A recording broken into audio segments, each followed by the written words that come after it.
evening, everyone. I'm John O'Loughlin. Welcome to my channel. It is called Macduff Lives. And tonight we are doing another reading from Rulers of Evil by F. Tupper Saucy.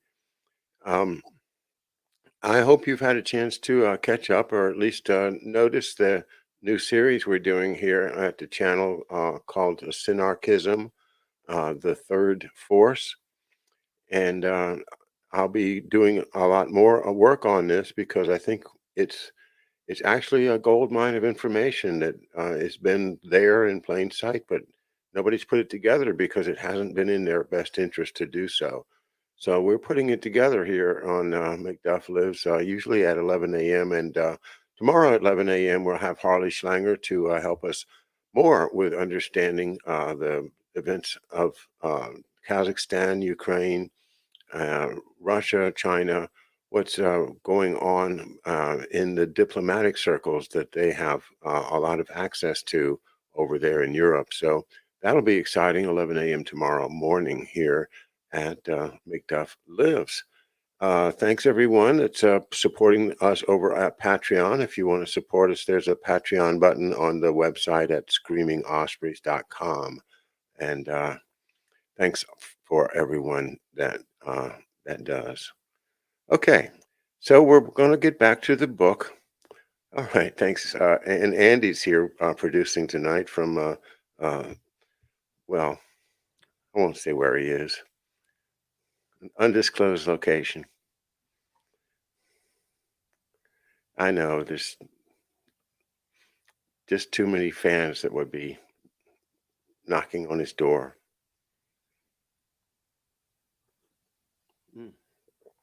There's my screamingospreys.com mug, by the way, designed by Drummer from an image that Drummer actually took on the very first charrette, the Annapolis charrette.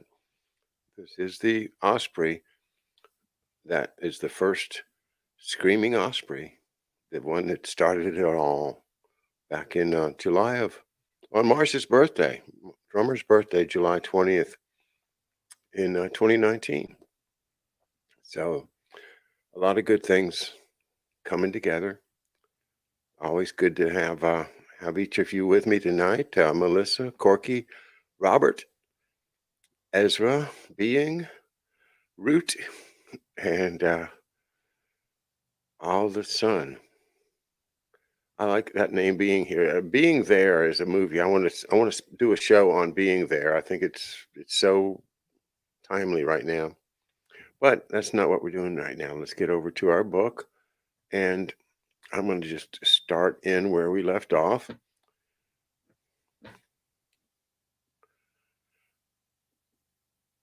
The subject is the Statue of Freedom, which our author has shown is not founded in the Bible, but in fact comes from pagan sources that kind of worked their way into the Catholic view of the world through people like Thomas Aquinas, for instance.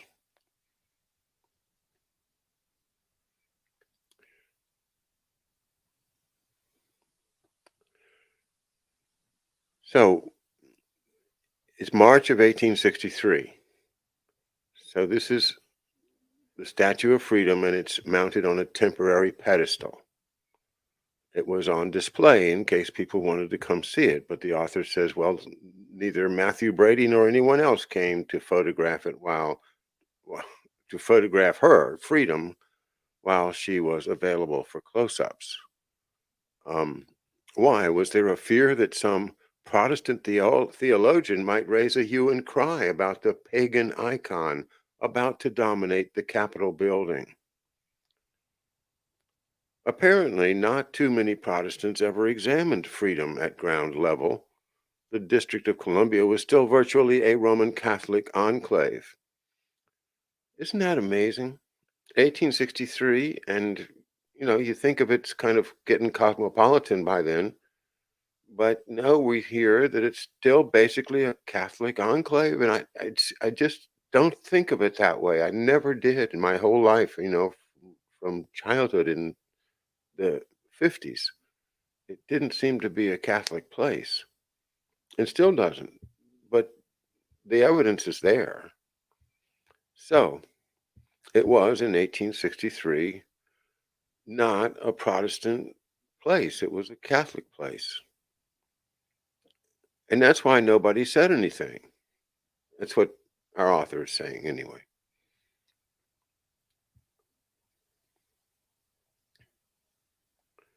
Moreover, the nation in 1863 had been drastically reduced in size. The secession of the southern states had left only 22 northern states, and these 22 were heavily populated by Catholic immigrants from Europe and Ireland.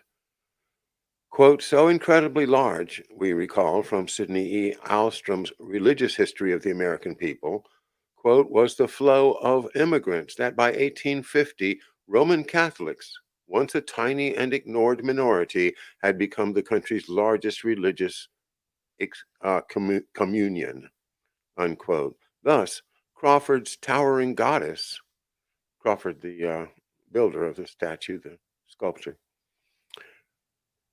Crawford's towering goddess was being examined mostly by Roman Catholic eyes, eyes that could not help but see in her the dreadnought Mary described by Pius IX in Ubi Primum, quote, ever lovable and full of grace, set up between Christ and his church, always delivering the Christian people from their greatest calamities and assaults of all their enemies, ever rescuing them from ruin, unquote.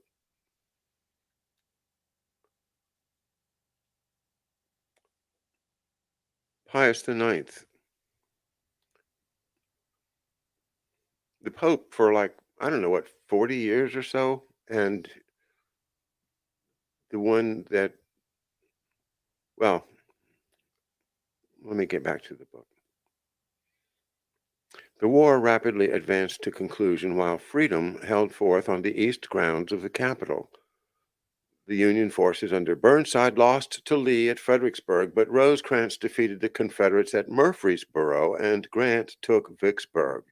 In summer, Lee's second attempt to invade the North failed at Chancellorsville and Gettysburg.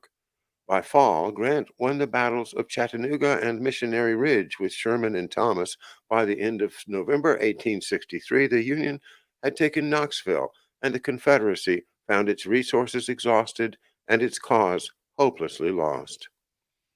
On November 24th, a steam-operated hoisting apparatus lifted the Immaculate Virgin Mother of God's first section to the top of the Capitol dome and secured it.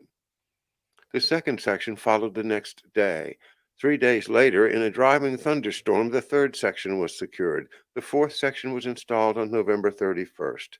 At a quarter past noon on December the 2nd, 1863, before an enormous crowd, the Immaculate Virgin's fifth and final section was put into place.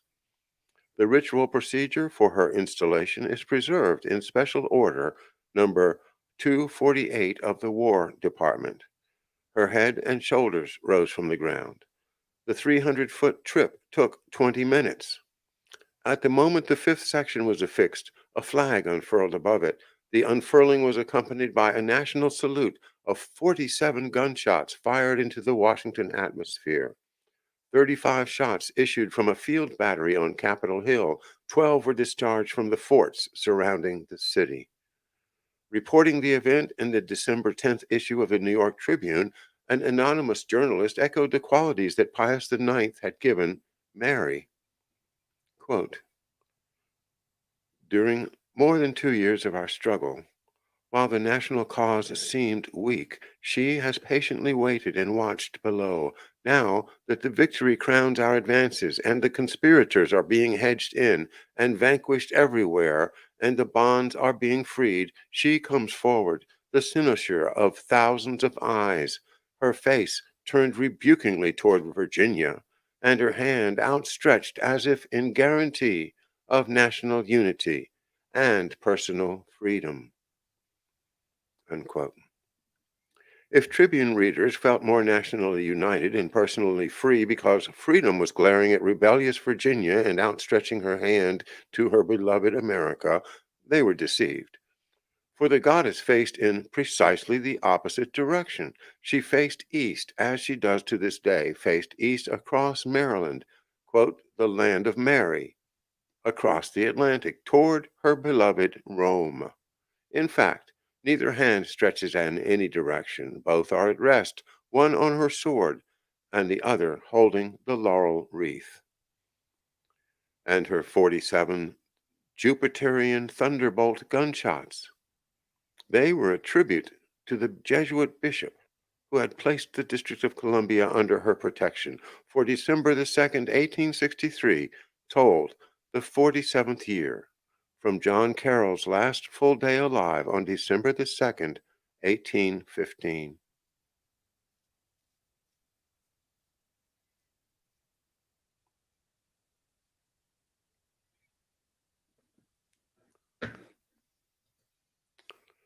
So what do you guys think about that? I I can picture the city kind of as a congressional business place with lots of boarding houses and rooms, and the idea of, well, Georgetown is there, the Georgetown College. There's another church, St. Patrick's, um, very close to Ford's Theater. There's Catholics, of course, all over Southern Maryland, and the Surratt family has a place both in Surrattsville and in downtown by Ford's Theater. But to think of a network of the Catholic priests being involved in the Lincoln assassination is no longer so difficult for me, and it's just the character of the city itself was so different back then. But is Saucy reading too much into this? Does that statue really represent in the minds of Catholics, maybe in the subconscious, that what doesn't look to me like Mary, but from a distance, I guess, could be uh, interpreted that way. Anyway, that's where our author thinks, and then we'll get back to him.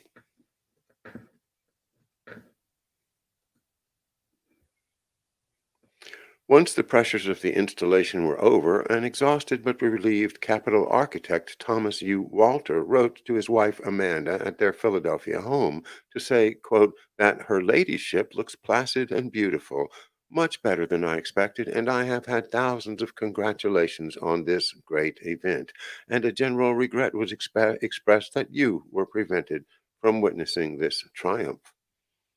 Someone else had missed the triumph too, someone who by all the rules of protocol should have been there, no matter what, the Commander-in-Chief of the United States Armed Forces, whose War Department had engineered the whole Capitol project from top to bottom, President Abraham Lincoln. At noon, on the day the Temple of Federal Legislation was placed under the patronage of Persephone, Freedom, wife of Hades, Queen of the Dead, Immaculate Virgin of Rome, protectress of the Jesuits, protectress of Maryland, and patroness of the United States, the record shows that Lincoln sequestered himself inside the White House, touched with, quote, a fever, unquote. A telling detail. But the sacred iconography was still not complete. The engineers began now preparing the interior of the dome, its canopy, for a massive painting Congress had approved back in the spring of 1863. This painting would depict George Washington undergoing the secular version of the canonization of Ignatius Loyola. It contains even more data than useful to our understanding of the character and provenance of American government. We examine this masterpiece in our next chapter. Now,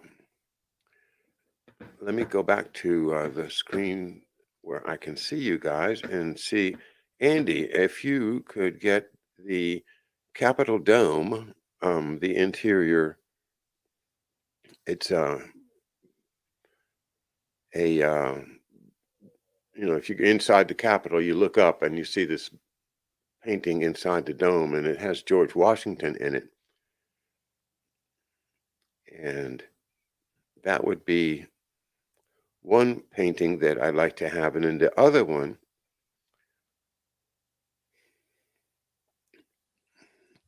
tell you what, I'll get the other one.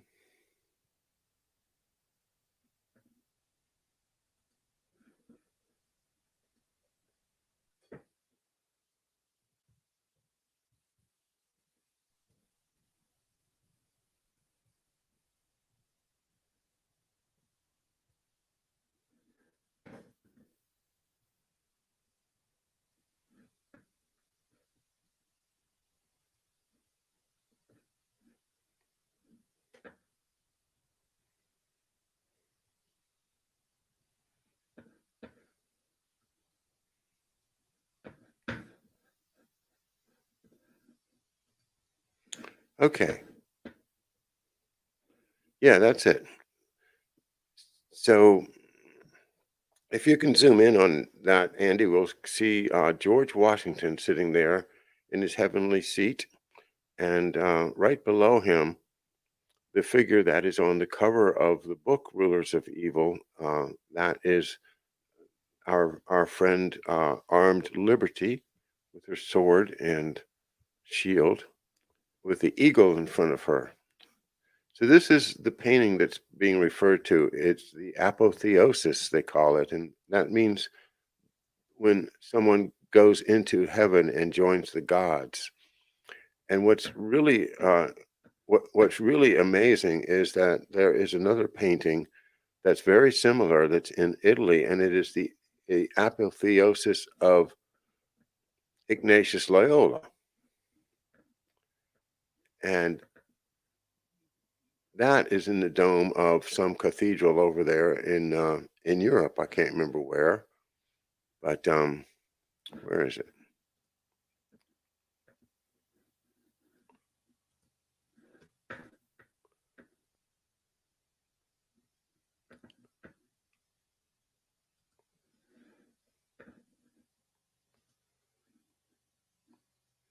I'll just share this one image from it.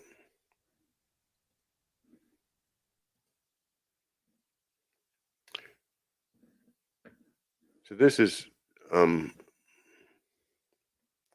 Apotheosis of St. Ignatius of Loyola and the Allegory of the Missionary Work of the Jesuits, 1685, by Andrea Pozzo.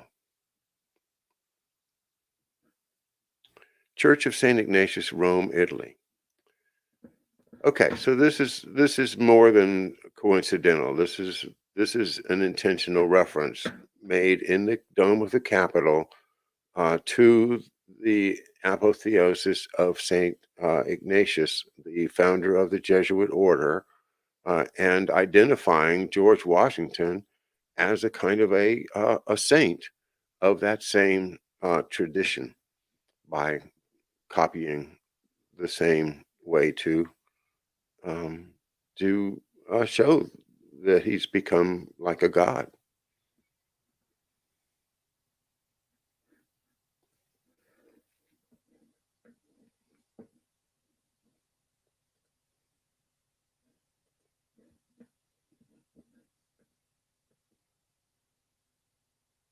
Yeah, that's another view of it. You see George Washington there. I think he's got his hand up. And but all of this is pagan, right? You see, these are Greek gods and goddesses and Romans, and you see there's Poseidon over there with his trident over to the left. This is not a Protestant image. That is the big point. America was Protestant up until this time.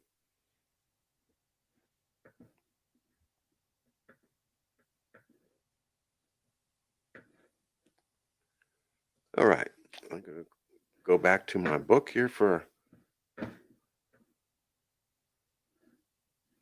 some more of the text. The Dome of the Great Sky is the name of this chapter. It's chapter 23. It's like St. Peter's. And that is a quote of tourists describing the Rotunda fresco as quoted in the official Capitol guidebook, We the People. Well, St. Peter's is in Rome, right? Archbishop John Hughes of New York sailed for Rome in the autumn of 1851, just after Congress had approved funds to enlarge the capital.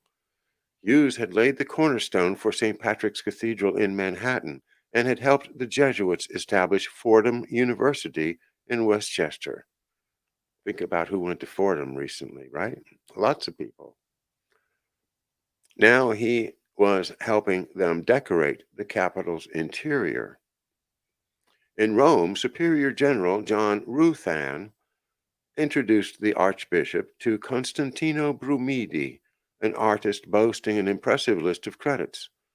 Brumidi had painted an acclaimed portrait of Pio IX, that's Pius IX, which the Vatican still exhibits, an Immaculate Conception in the little sanctuary of the Madonna dell'Archetto in Via San Marcello, and the restoration of three 16th century frescoes in the Vatican Palace. Brumidi was good. General Ruthan had determined to make him America's Michelangelo. Archbishop Hughes let it be known that Brumidi would be welcome to paint some frescoes in churches of the New York bishopric. General Ruthan then went about making the Vatican's artists acceptable to American egalitarianism. Soon after the Archbishop left Rome for New York, the Vatican accused Constantino Brumidi of criminal acts. Supposedly, Brumidi had committed crimes during his membership in the Republican Civil Guard under Giuseppe Mazzini, the Italian Freemason who had recently led ill-fated nationalistic revolutions against the papacy. These crimes were said to have included A, refusing to fire on his Republican friends, B, looting several convents, and C, participating in a plot to destroy the Catholic Church. Acts reasonably sure to merit a hero's welcome in Protestant America. The architect of the Capitol's unpublished dossier on Brumidi, which I was permitted to examine during 1993, notes that, quote, several widely divergent accounts suggest that Constantino Brumidi himself was probably the source of at least some of the legends. Vatican justice found the artist guilty in December of 1851 and sentenced him to 18 years in prison.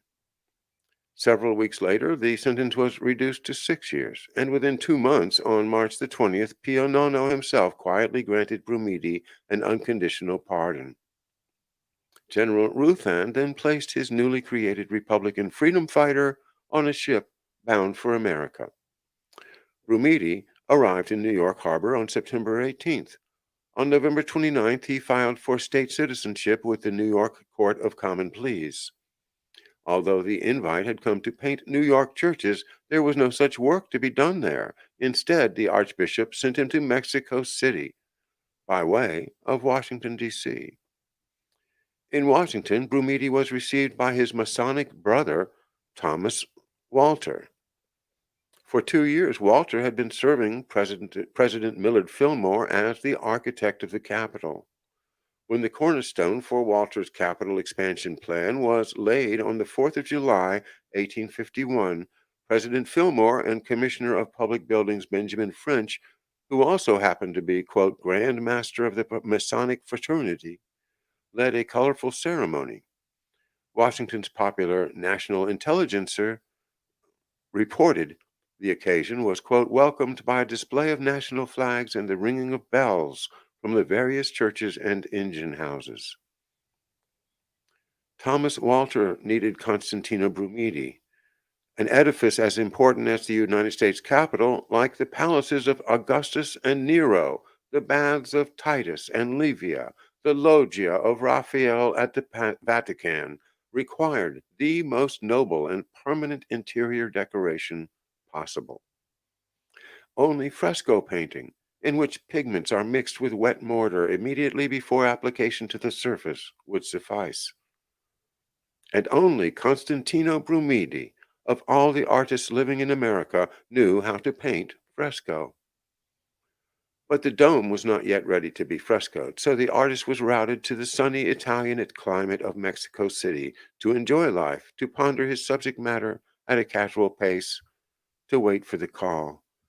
2 years later, on December the 28th, 1854, less than 3 weeks following Pio IX's decree of the doctrine of Immaculate Conception, Constantino Brumidi appeared in the office of Montgomery C. Meigs. That's Meigs, famous name in American history, supervising engineer of the Capitol Extension Project.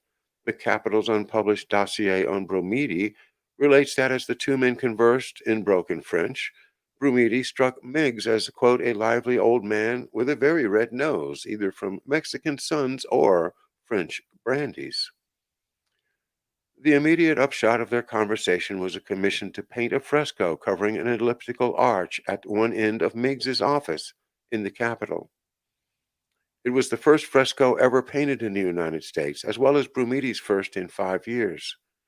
The fresco celebrated the coming Civil War in terms of Roman history.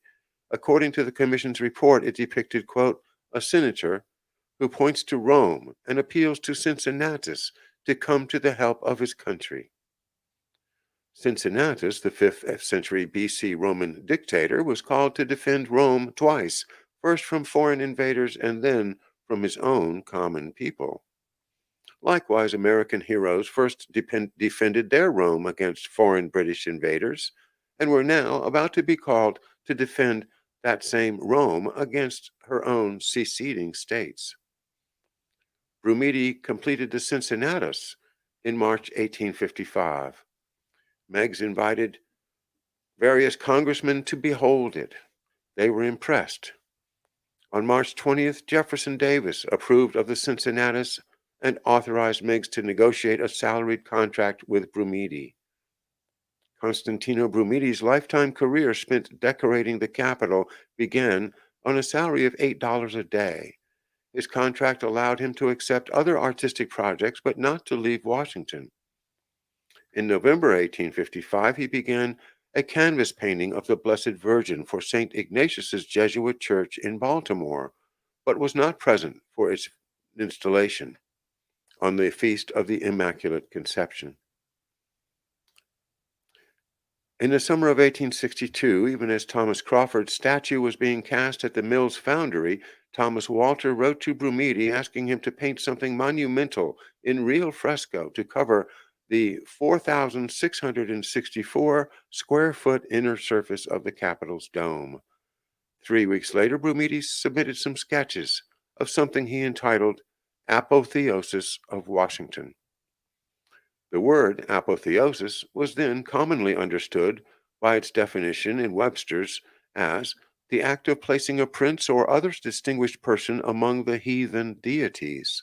This honor was often bestowed on illustrious men of Rome and followed by the erection of temples and the institution of sacrifices to the new deity. Walter responded ecstatically to the apotheosis, writing the artist that no picture in the world will at all compare with this in magnitude. He praised the design before worshipful master and commissioner of buildings Benjamin French as, quote, probably the grandest and the most imposing that has ever been executed in the world. French enthusiastically agreed, adding that the Secretary of Interior was greatly impressed.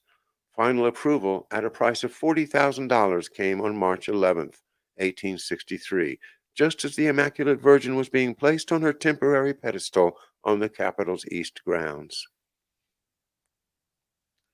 On April 9th, 1865, Richmond fell, and the Confederacy surrendered to Ulysses S. Grant. Less than a week later, on the evening of April 14th, at Ford's Theater, during an instant of hilarious laughter, one of the country's leading actors, John Wilkes Booth, cried out an oath summarizing the liberation theology of Cardinal Robert Bellarmine, sic semper tyrannis, always death to tyranny, or thus always to tyranny, and fired a shot into the head of President Abraham Lincoln. Sic Semper Tyrannis is also the motto of Virginia, then considered a state in rebellion. Might Booth's cry have been intended to give the assassination the look of an official act of the Confederacy, much in the way Lee Harvey Oswald's much touted sympathy for Cuba initially gave the Kennedy assassination the look of communist revenge? An illusion of official Confederate responsibility for a beloved president's assassination justified the elaborately cruel revenge which the federal government inflicted upon the southern states in order to bring all the states under the jurisdiction of Washington, D.C.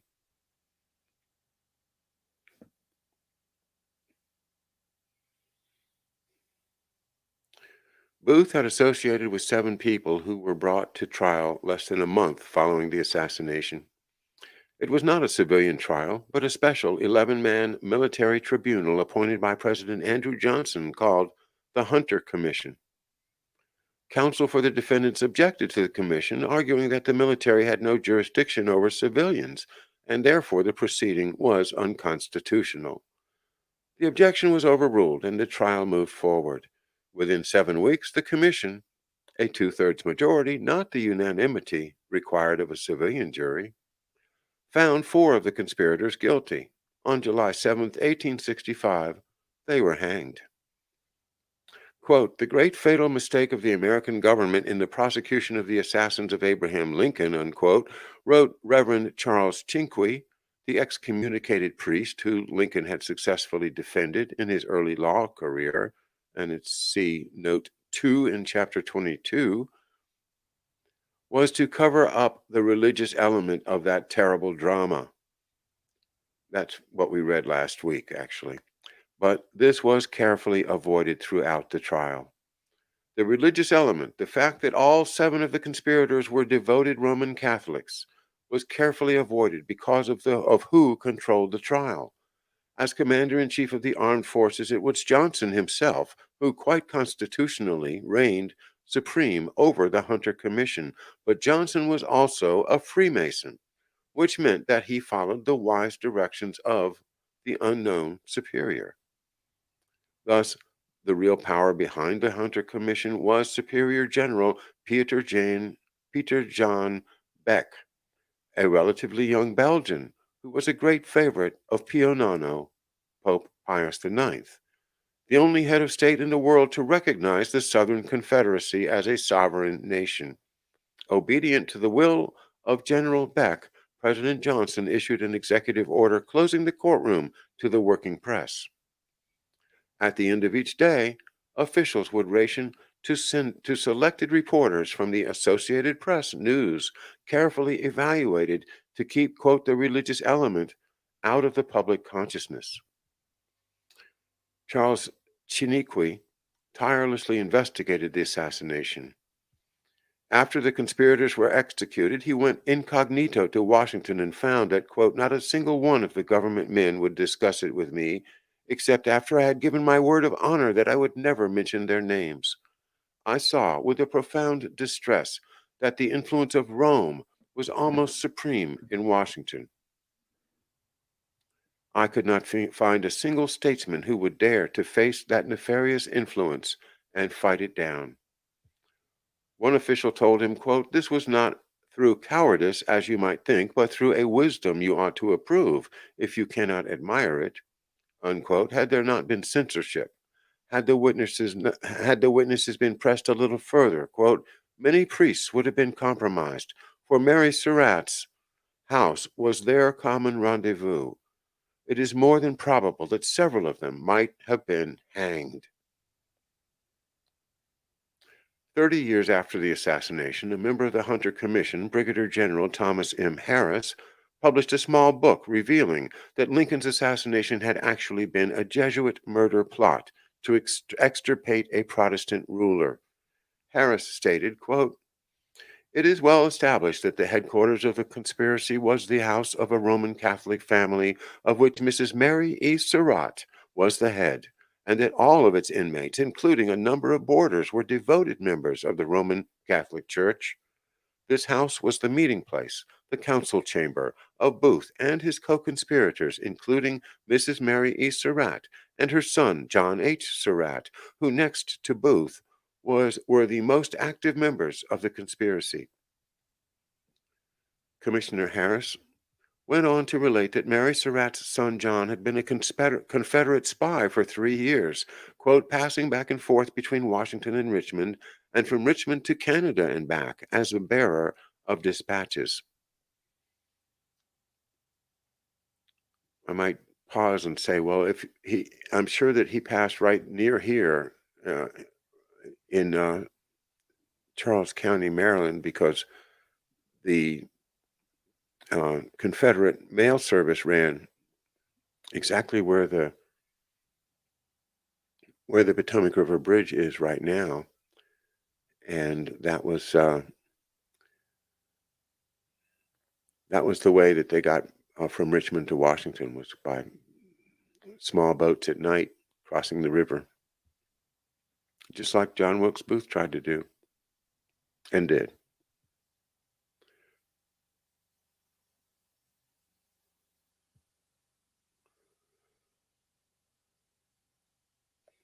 John's mentor during this period was a Jesuit, Father B.F. Wiggett, president of Gonzaga College and a priest noted for his sympathies for the Confederacy. John introduced Father Wiggett to his mother, and the priest became Mary Surratt's confessor and spiritual director. As well, Father Wiggett gave spiritual direction to the famous John Wilkes Booth, who, though, quote, a drunkard, a libertine, and utterly indifferent to matters of religion, unquote, was spiritually attracted to him.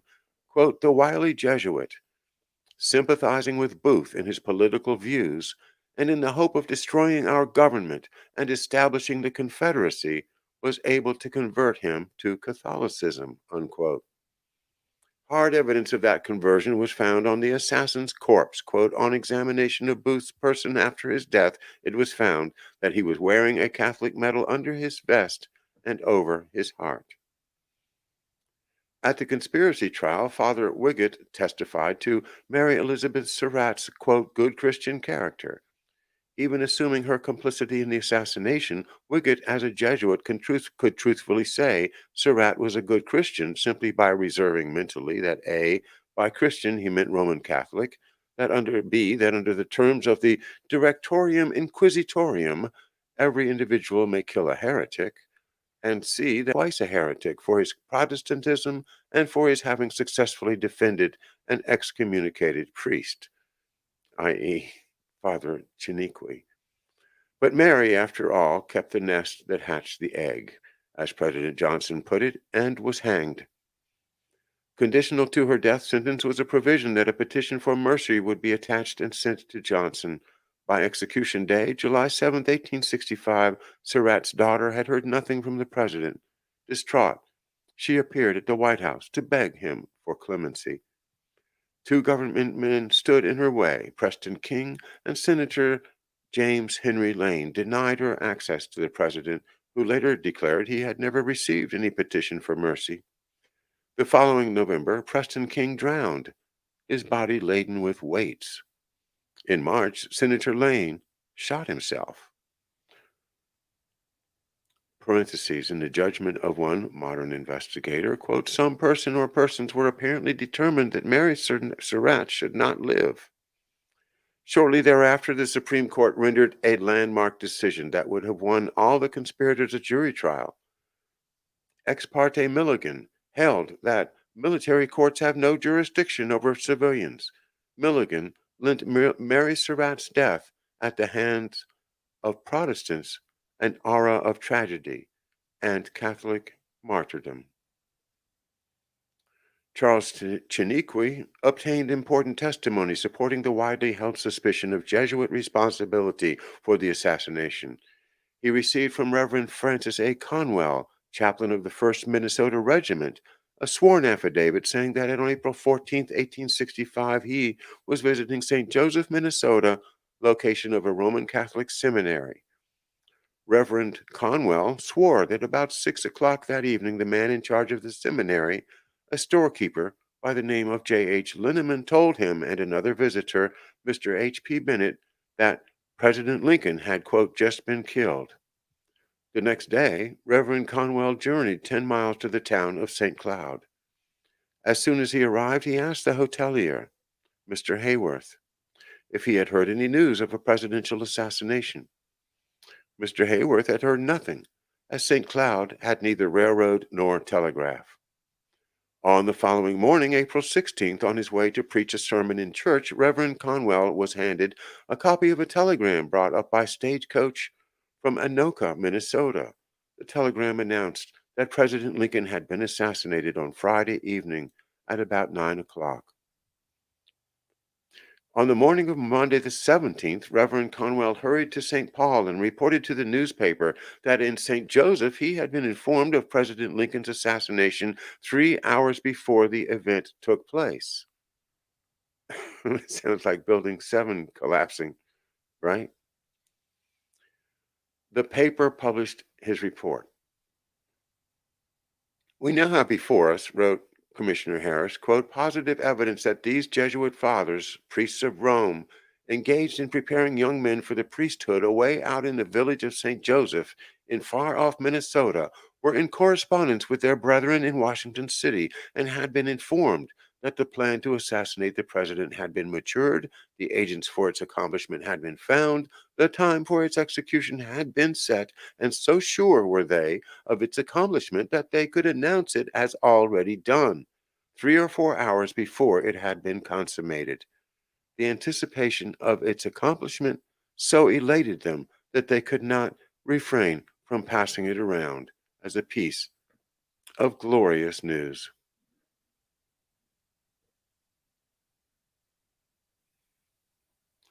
Meanwhile, through the Lincoln assassination and its aftermath, the Vatican's artist Constantino Brumidi, along with some 70 French and Italian assistants, applied pigmented mortar to the interior canopy of the Capitol dome. They were still working when the first session of the 39th Congress met on December 4th, 1865. Not until the following January did the scaffolding come down. When it did, viewers were awestruck by what they beheld.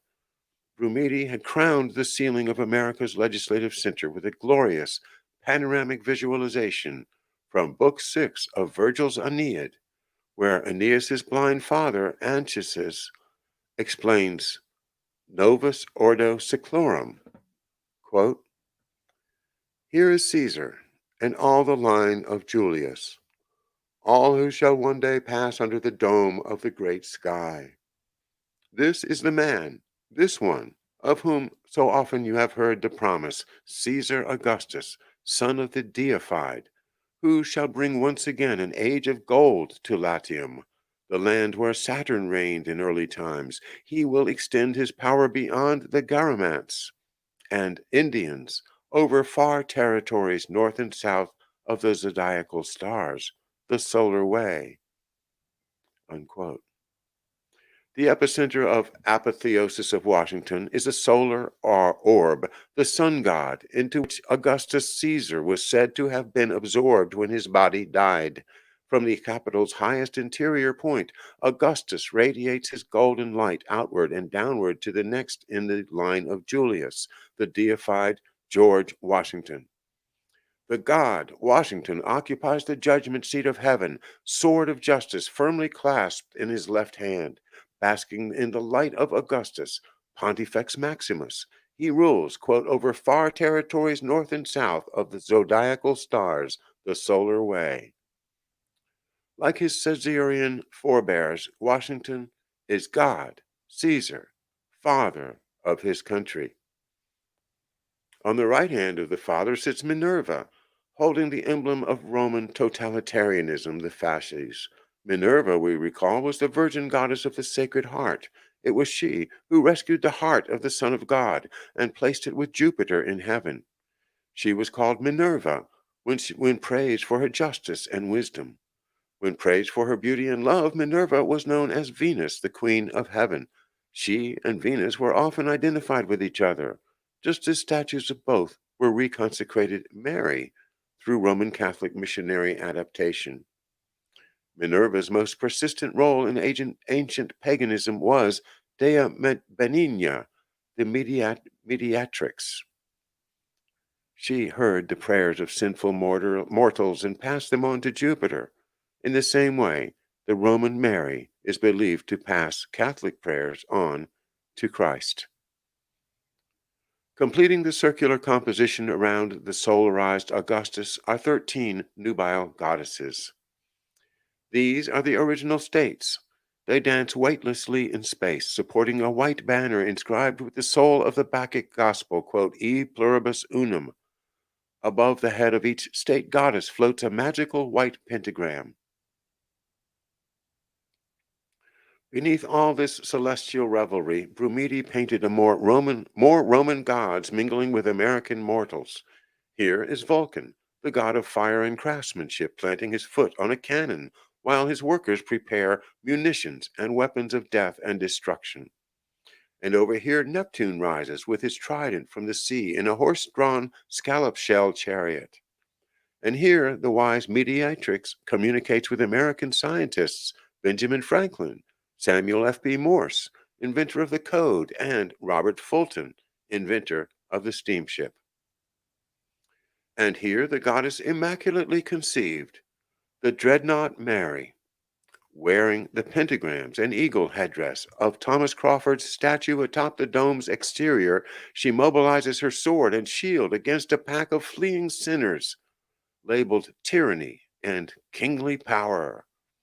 Jupiter's mascot, the Roman eagle, glides just behind her, clutching a bunch of thunderbolts in his talons. Innocent in her flowing scarlet cape, the goddess is situated exactly beneath the deified George Washington, coming between him and the embattled viewing public gazing up from ground level. It is the graphic realization of Pio Nono's Ubi Primum, which decreed that the Virgin Mary was, quote, set up between Christ and his church, always delivering the Christian people from their greatest calamities and from the snares and assaults of all their enemies, unquote. The eagle gliding behind Mary explains the otherwise inscrutable seal of the United States Justice Department, which contains a wing-spread eagle surrounded by the motto, Qui pro domina justitia sequitur. Translated, he who follows the goddess justice. Persephone, or Minerva, the mediatrix, when judging the sinfully dead in Hades, was called Justitia, or justice. The he of the Justice Department's motto identifies the eagle, symbol of Rome. Rome follows the goddess Justice, that is, the immaculately conceived Mother of God in her judicial capacity. A rainbow sweeps across the lower quadrant of the dome of sky from Benjamin Franklin to a young boy wearing a Smurf cap and a toga. The boy attends a goddess who reclines on his large horse-drawn reaper. She is Persephone's mother Ceres, who was reconsecrated by early missionary adaptations as Anna, mother of the Virgin Mary. The golden boy is officially designated Young America. Although Brumidi has hidden the boy's face from us, he deserves our careful scrutiny for one very important reason. Bearing the name America, he is the only element in the sacred national iconography that defines the character of the American person as perceived by government. Young America's Smurf cap is a style of headgear known as the Fergian Cap. Phrygia was a district in the kingdom of Pergamum. We remember Pergamum. It was the middle point in the transfer of Babylonian religion westward to Rome. Phrygia is a Greek word meaning free men. Our English free comes from the first syllable free. Phrygian caps were given to freed Roman slaves to indicate their newly liberated status. Once granted by a patron, it could be revoked at any time for cause. Phrygian cap freedom then means liberty to please Caesar. We remember from chapter 8 how Ignatius describes such freedom of our own and keep the mind ever ready and prompt to obey in all things the hierarchical church, unquote. Of course, bold enough to those liberty bold enough to protest what their superiors commanded lost their freedom. No matter how lucid and reasonable their own judgment might have been, they were reverted to slavery. Since the advent of the Febronian state church, the reversion of Protestant liberty or Protestants to slavery has been so methodically insidious that it's hardly noticeable. The shackles are psychological, humanely fitted by increasing varieties of spiritual exercise, like Aeneas, Anchises, Julius Ascanius, and their Trojan followers. Most Americans are indeed Fergian Cap freemen, free to sacrifice their individuality to the greater glory of Rome.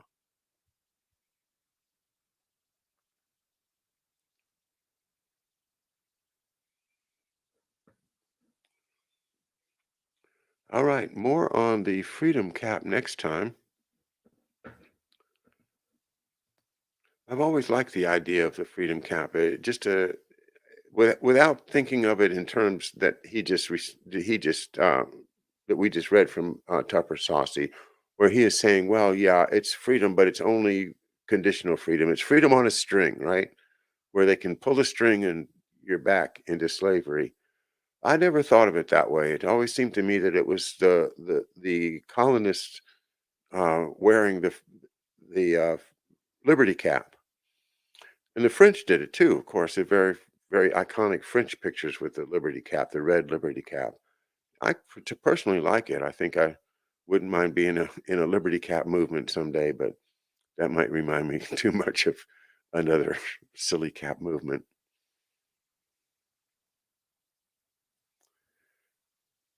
Okay, well, thanks, Andy, for getting some images up for us tonight and for being here with us. Thank you all for being with me. I'm going to be with you tomorrow morning at 11 a.m. with the great Harley Schlanger of the LaRouche organization. So look forward to that and hope you all have a great evening. Thanks again, Andy, and we'll see y'all tomorrow.